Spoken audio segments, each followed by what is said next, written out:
وعلى آله وأصحابه وبارك وسلم تسليما كثيرا.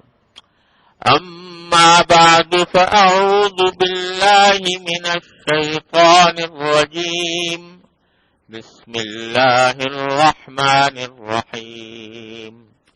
إذا جاء نصر الله والفتح ورأيت الناس يدخلون في دين الله أفواجا فسبح بحمد ربك واستغفره إنه كان توابا.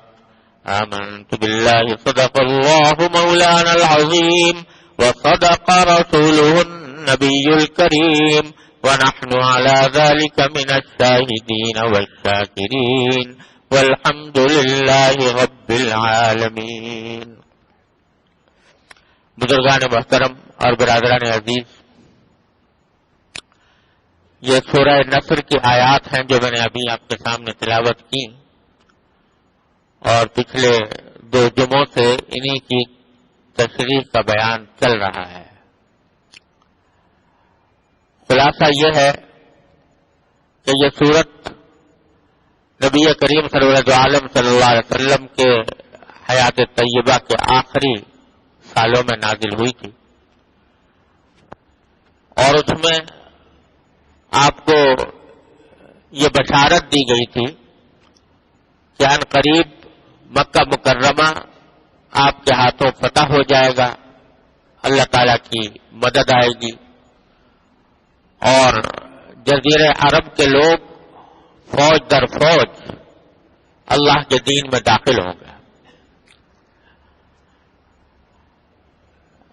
اس موقع پر آپ کو کیا کرنا چاہیے یہ فرمایا گیا اس آیت میں کہ اذا جاء نصر اللہ والفتح، جب اللہ کی مدد آ جائے اور فتح حاصل ہو جائے اور آپ لوگوں کو دیکھ لیں کہ وہ اللہ کے دین میں فوج در فوج داخل ہو رہے ہیں، تو اپنے پروردگار کی حمد کے ساتھ اس کی تسبیح کریں اور اس سے مغفرت مانگیں، یعنی استغفار کریں، اور یقین رکھیں کہ اللہ تبارک و تعالی اپنے بندوں پر بہت توجہ کرنے والا ہے. یہ ہے اس آیت کا ترجمہ. تو میں نے عرض کیا تھا کہ اس میں ہمارے لیے جو سبق ہیں ان میں سے 2 کا بیان پچھلے 2 جمعوں میں ہوا. آج تیسرے سبق کے اوپر عرض کرنا ہے، اور وہ یہ کہ نبی کریم سرور عالم صلی اللہ علیہ وسلم کو مکہ مکرمہ فتح ہونے کے بعد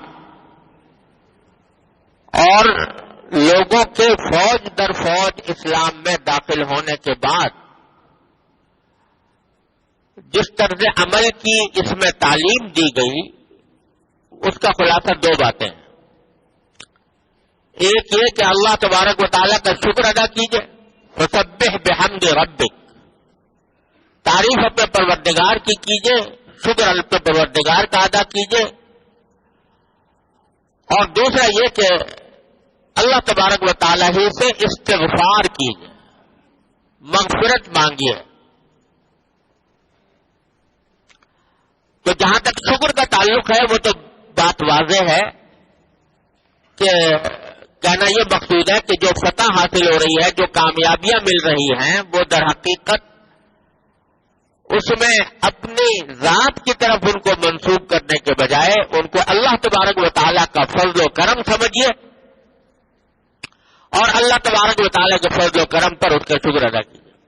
تو وہاں تو یہ سبق دیا گیا ہے کہ کوئی بھی انسان کو کامیابی حاصل ہو تو اس کو اپنی قوت بازو کا کرشمہ سمجھنے کے بجائے اللہ جل جلالہ کا فضل و کرم سمجھ کر اس کا اعتراف کر کے اللہ تعالیٰ کا شکر ادا کرنا چاہیے.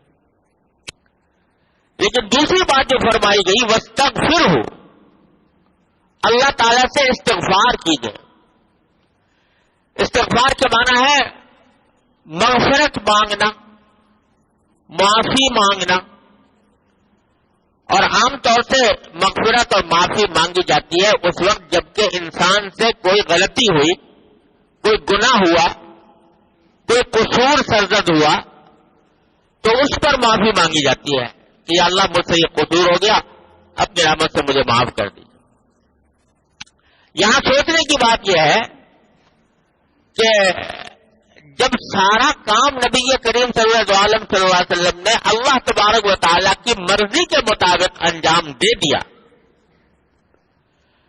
بحیثیت رسول کے، بحیثیت پیغمبر کے آپ کو جو فرائض سونپے گئے تھے وہ سارے بطریق احسن آپ نے انجام دیے، اتنا بڑا کارنامہ انجام دیا کہ 23 سال کی مدت میں، 23 سال کی مدت کیا ہوتی ہے قوموں کی زندگی میں، اس کی کوئی وقعت نہیں، لیکن 23 سال کی مدت میں نبی کریم صلی اللہ علیہ وسلم نے پورے جزیرے عرب میں ایک ایسا انقلاب برپا فرمایا کہ عقلیں اس کے اوپر حیران ہیں۔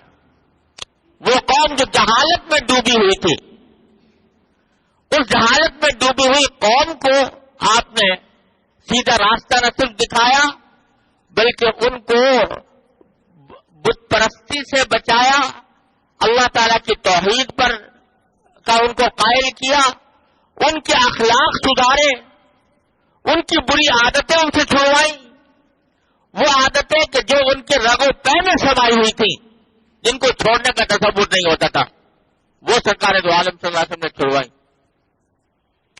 آپ ذرا اندازہ کیجئے کہ جو شخص کسی چیز کا عادی بن جاتا ہے تو اس عادت کو چھوڑنا اس کے لیے بہت دشوار ہوتا ہے۔ کوئی تمباکو کا عادی بن جائے، نسوار کا عادی بن جائے، لیکن سب سے زیادہ خطرناک عادت جو ہے وہ نشے کی ہے کہ آدمی شراب، اللہ بچائے، شراب کا عادی بن جائے۔ شراب اہل عرب کی گھٹی میں پڑی ہوئی تھی، کوئی شخص نہیں تھا جو شراب نہ پیتا ہو اور اس کا عادی نہ ہو، اس کو چھڑوانا کوئی معمولی بات نہیں تھی۔ آج ساری دنیا کی قومیں مل کر چاہتی ہیں کہ لوگ سگریٹ نوشی چھوڑ دیں، اس کو چھڑوانے میں کامیاب نہیں ہو رہی۔ شراب چھوڑ دیں، شراب چھڑوانے میں کامیاب نہیں ہو رہی۔ امریکہ میں ایک مرتبہ تحریک چلی تھی شراب کو چھڑوانے کی، وہ اور زیادہ پھیل گئی، لیکن سرکار دو عالم صلی اللہ علیہ وسلم کی تعلیمات کے نتیجے میں، آپ کی کوششوں کے نتیجے میں ان لوگوں نے شراب اس طرح چھوڑی کہ جب شراب کی حرمت کا حکم آیا تو صحابہ کرام بیان کرتے ہیں کہ ہم ایک محفل میں بیٹھے ہوئے تھے اور شراب ہی کا دور چل رہا تھا۔ حضرت انس فرماتے ہیں شراب کا دور چل رہا تھا، میں سب کو شراب پلا رہا تھا۔ اچانک سرکار دو عالم صلی اللہ علیہ وسلم کی طرف سے منادی کی آواز آئی، الا ان الخمر قد حرمت، سن لو کہ شراب آج سے حرام کر دی گئی ہے۔ تو فرماتے ہیں انس کہ جس کے ہاتھ میں شراب کا پیالہ تھا اور منہ کے قریب پہنچ چکا تھا، اس نے یہ گوارا نہیں کیا کہ ایک گھونٹ لے لے، اسی وقت پیالے کو پھینک دیا، اور اس کے بعد کسی نے شراب کو ہاتھ نہیں لگایا، مٹکے توڑ ڈالے اور شراب مدینہ منورہ کی گلیوں میں پانی کی رو کی طرح بہنے لگی۔ اتنا بڑا کارنامہ، یہ ایک چیز ہے۔ اللہ بچائے، بے حیائی اور فحاشی کا بازار گرم تھا۔ حضرت مرثد ابن ابی مرثد رضی اللہ تعالیٰ عنہ فرماتے ہیں کہ میرے جاہلیت کے زمانے میں ایک عورت سے تعلقات تھے اور بہت گہرے تعلقات تھے۔ جب میں اسلام لے آیا تو ایک مرتبہ مجھے جاتے جاتے وہ مجھے مل گئی اور اس نے مجھے اپنی طرف مائل کرنے کی کوشش کی اور کہا کہ ہمارا تمہارا دوستانہ تھا، لیکن اتنے دن سے تم سے ملاقات نہیں ہوئی، اتنے دنوں کے بعد میں آج ملی ہوں، تو آؤ ہم اپنے سابق زندگی ماضی کی باتوں کو یاد کریں۔ حضرت مرثد نے کہا کہ اب میں اسلام لا چکا ہوں، جناب محمد رسول اللہ صلی اللہ علیہ وسلم کے دست مبارک پر بیعت کر چکا ہوں، لہذا اب مجھ سے توقع نہ رکھنا کہ میں یہ گناہ کروں گا۔ وہ حیران ہوئی کہ خدا کے بندے تم وہی مرثد ہو جو میرے ساتھ اتنی محبت اور عشق کا مظاہرہ کرتے تھے۔ حضرت مرثد فرماتے ہیں اب مجھے اللہ تبارک و تعالیٰ نے ہدایت دے دی ہے، میں اسلام لا چکا ہوں، اب یہ نکاح مجھ سے نہیں ہو سکتا۔ اس نے کہا اچھا ایسا کرو، اگر یہ نہیں ہو سکتا تو میں تو تمہارے بغیر رہ نہیں سکتی، لہذا تم میرے ساتھ نکاح کر لو۔ تو اس مسعود نے کہا کہ نکاح تم مشرک ہو، میں مومن ہوں، مجھے نہیں معلوم کہ تمہارے ساتھ نکاح ہو سکتا ہے یا نہیں ہو سکتا، میں پہلے جا کے نبی کریم صلی اللہ علیہ وسلم سے پوچھوں گا، اگر آپ نے اجازت دی تو بے شک تم سے نکاح کر لوں گا، لیکن اگر اجازت نہ دی تو پھر میں نکاح نہیں کر سکتا۔ گئے رسول کریم صلی اللہ علیہ وسلم سے پوچھا، قرآن کریم کی آیت نازل ہو گئی، وَلَا تَنكِحُوا الْمُشْرِكَاتِ حَتَّى يُؤْمِنَّ، کسی مشرک عورت سے نکاح نہ کرو جب تک کہ وہ ایمان نہ لے آئے ہیں۔ وَالْعَبْدُ مُؤْمِنٌ خَيْرٌ مِّن مُشْرِكٍ وَلَوْ أَعْجَبَكُمْ، ایک مشرک غلام سے ایک مومن غلام مشرک آزاد سے بہتر ہے، اور ایک مومن عورت مشرکہ عورت سے بہتر ہے، چاہے وہ مومن عورت غلام ہی کیوں نہ ہو۔ یہ آیت نازل ہو گئی۔ جا کر مرشد نے کہہ دیا کہ بھائی مجھے اللہ تعالیٰ نے اجازت نہیں دی، لہذا میں اب نہیں۔ تو جو قوم اس طرح گمراہی میں پڑی ہوئی تھی، جس کی عادتیں اس کے رگ و پے میں سمائی ہوئی تھی، ان کو اکھاڑ دیا نبی کریم صلی اللہ علیہ وسلم۔ آخرت کی فکر پیدا کر دی، انسانوں کو انسان بنا دیا، درندگی اور بربریت جو ان کے اندر چھمائی ہوئی تھی اس کو نکال پھینکا۔ یہ سارا انقلاب سرکار دو عالم صلی اللہ علیہ وسلم نے برپا فرمایا، محنتیں کی، قربانیاں دی، فاقے سہے، جنگیں لڑی، جان و مال کی قربانیاں دی، 23 سال کے اندر بڑا انقلاب برپا کر دیا۔ تو یہ انقلاب جو برپا فرمایا، یہ کوئی گناہ تھا؟ یہ کوئی غلطی تھی جس پر استغفار کیا جائے؟ یہ تو بڑا عظیم کارنامہ تھا، لیکن اللہ تعالیٰ فرما رہا ہے جب یہ کارنامہ تم نے انجام دے دیا، اس کے بعد بھی استغفار کرو، اللہ تعالیٰ سے معافی مانگو، اللہ تعالیٰ سے مغفرت مانگو۔ کیا سبق دیا؟ سبق یہ دیا کہ انسان نے جو کوئی بھی اچھا کام کیا ہو، کوئی نیکی کی ہو، کوئی عبادت کی ہو، حق یہ ہے کہ اللہ تبارک و تعالیٰ کی بندگی کا حق کوئی ادا کر ہی نہیں سکتا۔ کتنی ہی عبادت کر لے، کتنی بھی نیکی کر لے، حق اس کا ادا نہیں ہو سکتا، اس کی نعمتوں کا حق ادا نہیں ہو سکتا، اس کی بندگی کا حق ادا نہیں ہو سکتا۔ لہذا بندے کا کام یہ ہے کہ کرتا بھی جائے اور ساتھ ساتھ اللہ تعالیٰ سے مغفرت مانگتا بھی جائے کہ اللہ اس کام میں جو کوتاہیاں مجھ سے ہوئی ہو، اللہ اس کو معاف کر دے۔ تو عبادت، بندگی اور اللہ تبارک و تعالیٰ کے احکام کی تعمیل میں کوئی بھی شخص حق چونکہ ادا نہیں کر سکتا، لہذا اس کا کام یہ ہے کہ باوجود بندگی کرنے کے، باوجود عبادت کرنے کے، اللہ تعالیٰ سے مغفرت مانگے۔ چنانچہ حدیث میں آتا ہے کہ نبی کریم صلی اللہ علیہ وسلم رات کو کھڑے ہوتے تہجد میں، پاؤں پر ورم آ جاتا، پاؤں پر ورم آ جاتا، اتنی دیر کھڑے رہتے تھے۔ حضرت عائشہ صدیقہ رضی اللہ عنہا فرماتی ہے کہ ایک مرتبہ میں نے دیکھا سجدے میں آپ کو اتنی دیر ہو گئی سجدے کے اندر کہ مجھے خیال ہونے لگا کہ کہیں خدا نہ کرے اس حالت میں آپ کی روح تو پرواز نہیں کر گئی۔ میں نے انگوٹھا پکڑ کے ہلا کر دیکھا کہ کہیں ایسا تو نہیں کہ آپ کی روح قبض ہو گئی ہو اس حالت میں۔ اتنا لمبا سجدہ، اتنی عبادت فرما رہے ہیں رات کے وقت میں کھڑے ہو کر، پھر بھی فرماتے ہیں اللہ تعالیٰ سے خطاب کر کے، ما عرفنا کا حق معرفتک وما عبدنا کا حق عبادتک، اے اللہ ہم آپ کی معرفت کا حق ادا نہ کر سکے، آپ کی عبادت کا حق ادا نہ کر سکے، پاؤں پھٹ رہے ہیں، پاؤں پر ورم آ رہا ہے، ساری رات کھڑے ہیں، پھر بھی فرما رہے ہیں کہ اللہ ہم سے آپ کی عبادت کا حق ادا نہ ہو سکا۔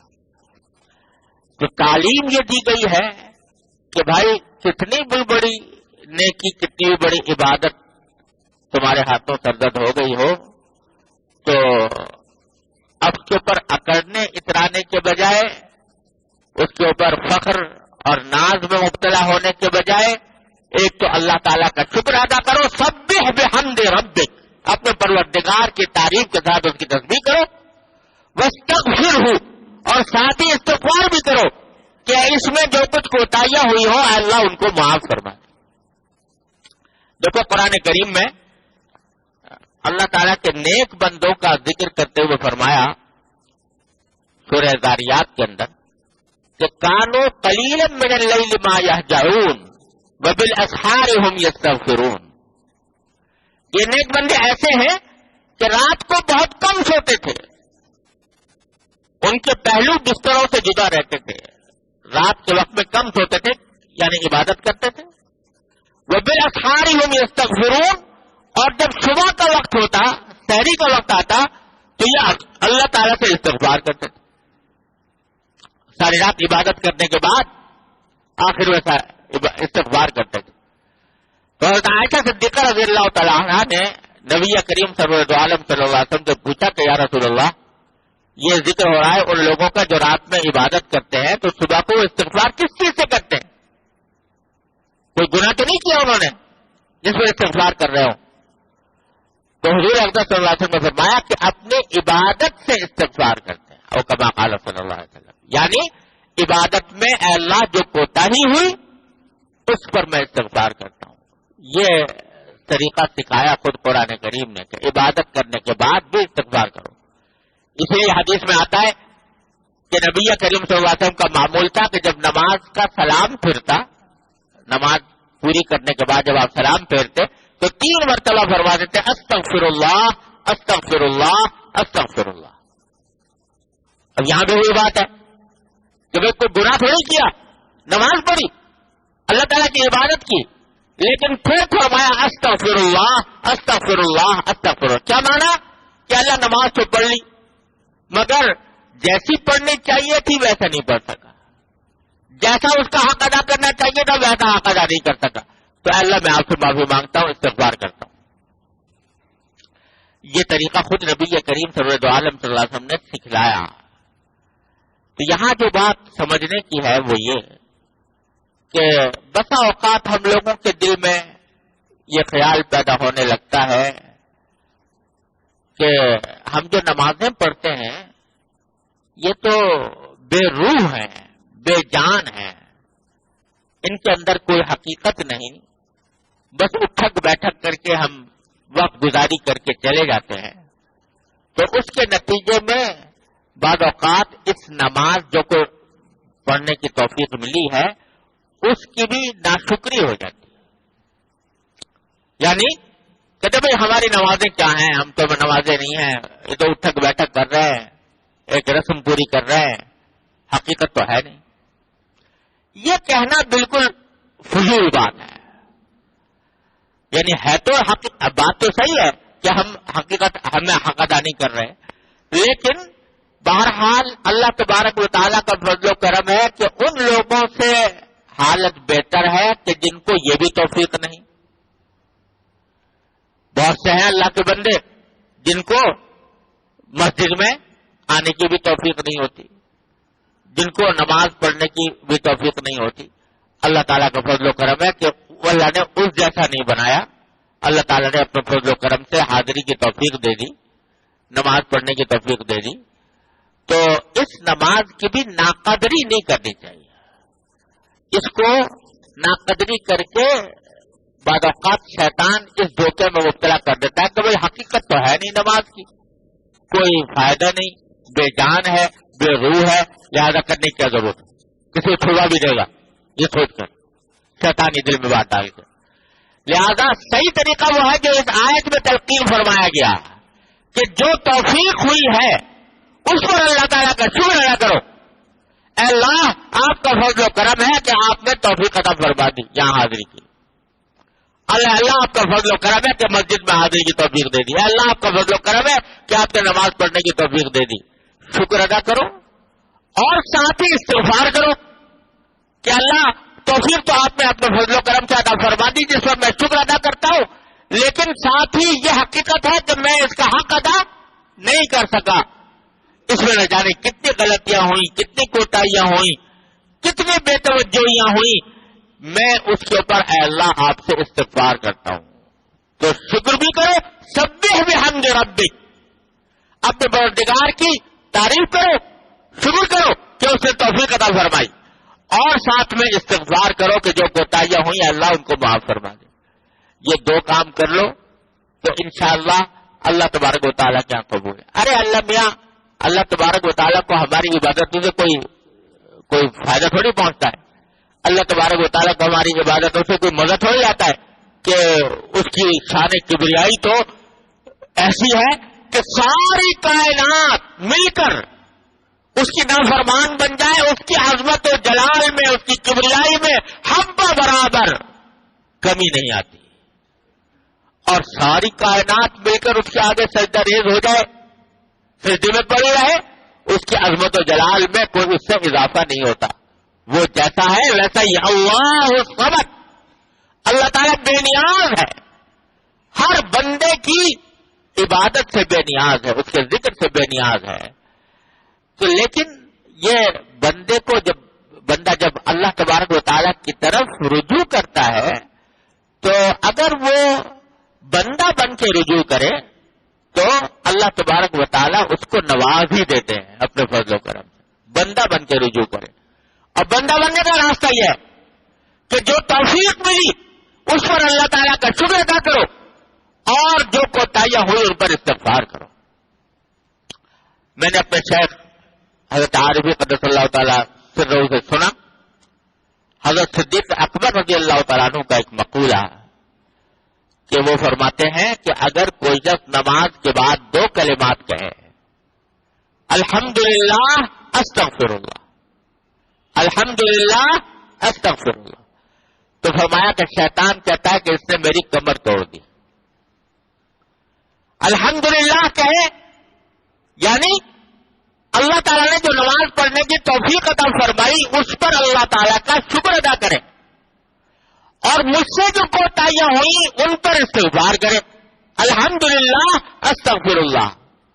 تو شیطان کہتا ہے میری کمر توڑ دی اس بندے نے، کیونکہ شیطان بہکاتا دو طریقے سے، یا تو اس طرح بہکاتا بھائی تو نے نماز پڑھی، بڑا کارنامہ انجام دیا، بڑا تیر مارا، تو بڑا متقی پارسا ہو گیا، بڑا پرہیزگار ہو گیا، اس کے دل میں یہ بات پیدا کرتا. تو اس کا جواب تو ہے الحمدللہ، یعنی یہ تعریف اللہ کی ہے کہ اس نے توفیق دی، شکر اس کا ہے کہ اس نے توفیق دی، میرے لیے کوئی فخر و غرور کا کوئی موقع نہیں ہے.